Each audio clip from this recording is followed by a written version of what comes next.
Okay. Hi, this video I am going to tell about the 8259A programmable interrupt controller, and this is the outline of my presentation. First, necessity of the 8259A programmable interrupt controller, the function of 8259A, what is the connection of 8259A with 8086 microprocessor, and also the internal architecture of 8259A.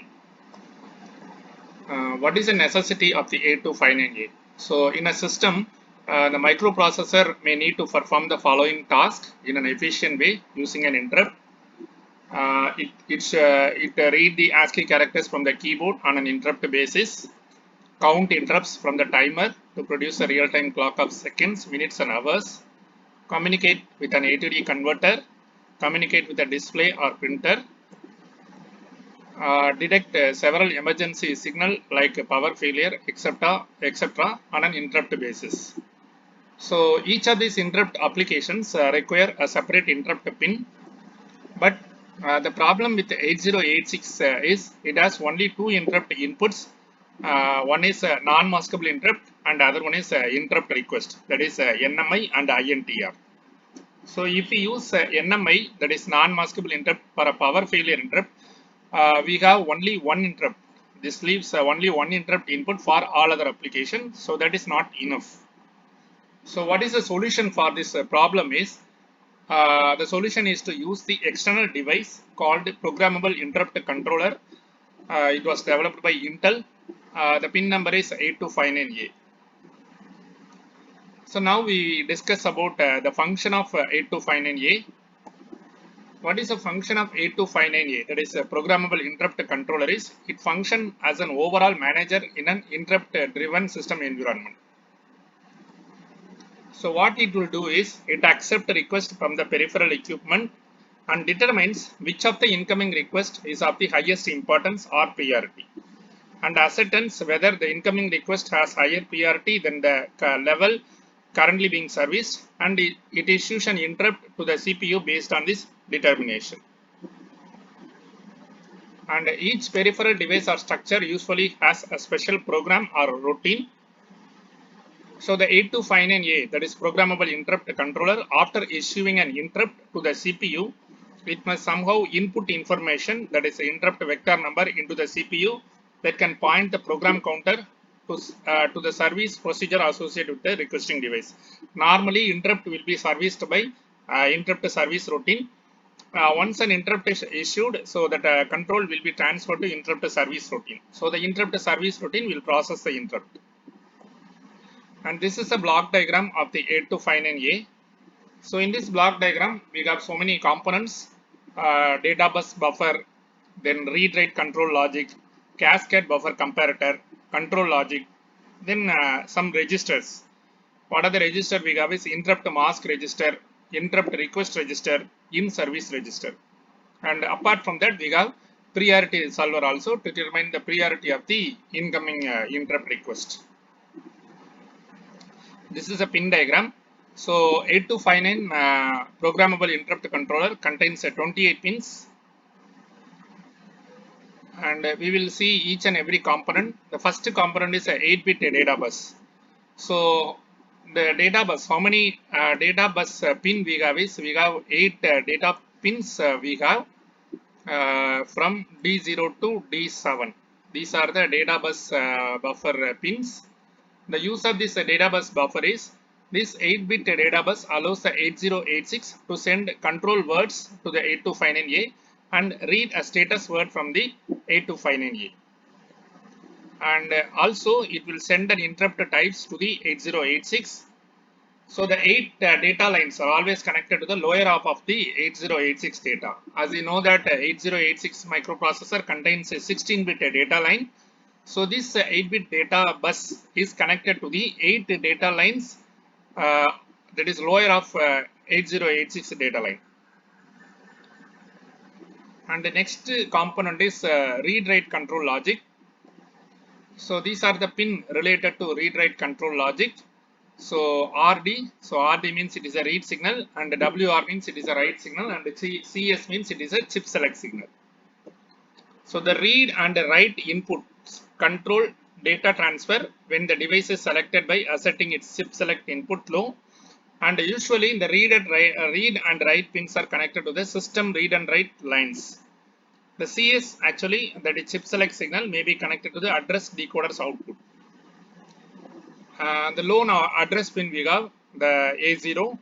The use of this A0 pin is, it is an input of 8259A, and it is used to select one of the two internal addresses in the device.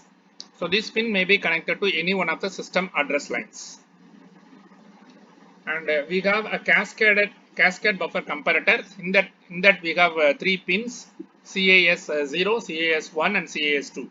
So what is the use of these lines are? These lines are used as outputs from the master to the slaves for cascading multiple 8259A in a system.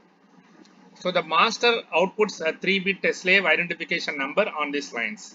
So each slave in a system is assigned a 3-bit ID as part of its initialization. Sending this 3-bit ID number enables a slave. Whichever slave we want to enable, so it will be enabled with the help of this 3-bit identification number. So one more pin, we have slave program or enable buffer. So the use of this pin is, this is a dual function pin. Either it can be used as a slave program or we can use it as an enable buffer.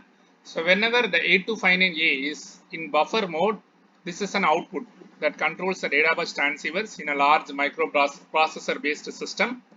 And when the 8259A is not in a buffered mode, this pin programs the device as a master or a slave. If it is 1 means it acts as a master, and if it is 0 means it acts as a slave. And when we use only 8259, only one 8259A in our system, then this is tied as high. That is a slave program or enable buffer pin is tied as high. And the next pin is interrupt pin. So we have INT pin and INTA pin. First I will tell about the INT pin.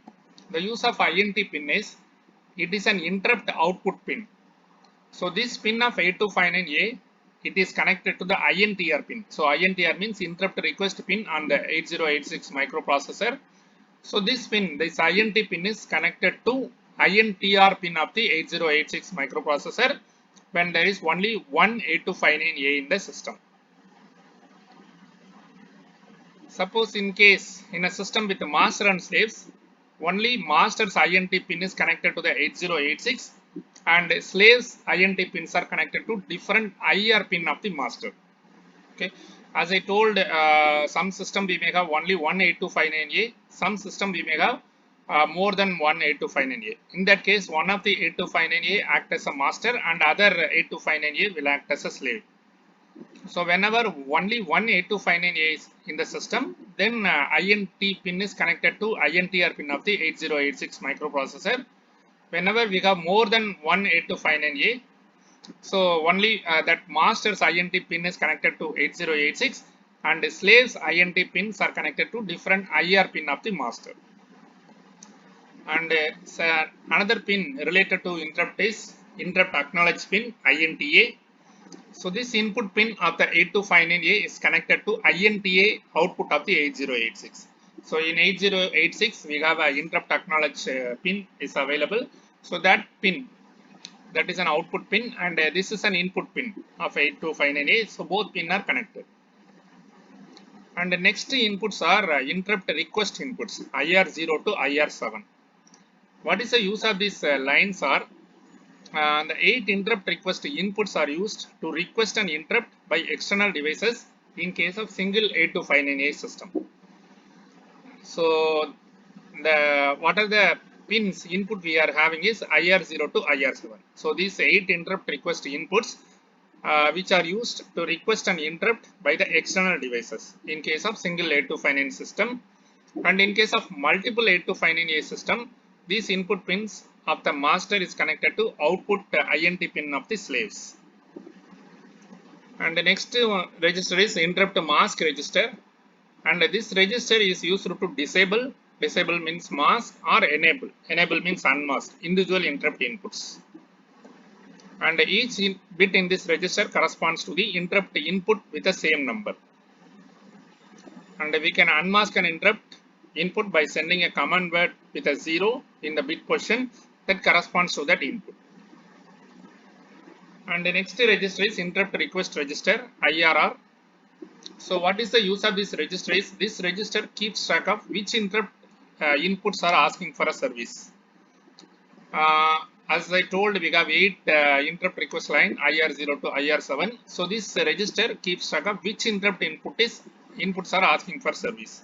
If an interrupt input has an interrupt signal on it, then the corresponding bit in the IRR will be set. And the next register is in-service register.